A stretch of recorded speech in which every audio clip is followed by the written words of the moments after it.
Сегодня в ряде чувашских колоний созданы исправительные участки для принудительных работ. Это тоже вид отбывания наказания, но более мягкий.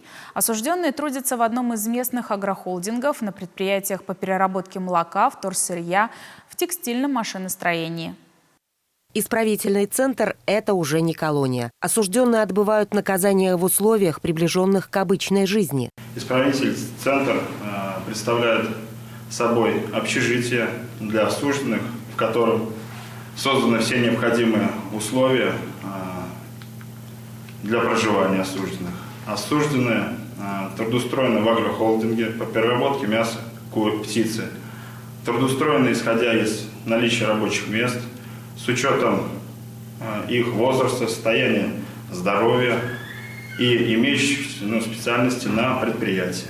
Сегодня здесь проживают 62 человека. Ежедневно автобус доставляет их посменно на предприятие, где они трудятся в основном грузчиками, получают минимальную зарплату. В свободное от работы время могут пообщаться с родными и близкими. Им разрешают пользоваться телефоном. А еще они могут обратиться в любую больницу, сходить в магазин за продуктами и вещами, носить одежду, которая нравится, и раз в год брать отпуск на 18 дней. Трудятся совершенно на равных условиях вместе с остальными работниками предприятия, завода.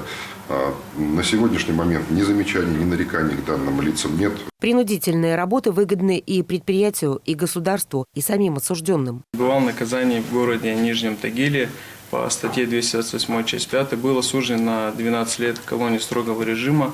Отбывал наказание там 8 лет, получается, за хорошее поведение и вообще положительные какие-то моменты. Был, получается, подавал ходатайство по статье 80. Потом суд одобрил это ходатайство, все, меня направили сюда отбывать дальнейшее наказание в виде принудительных работ. По окончании срока отбывания наказания можно остаться на предприятии и продолжать работать. Татьяна Иванова, Диана Иванова, Святослав Петров, Вести Чувашия.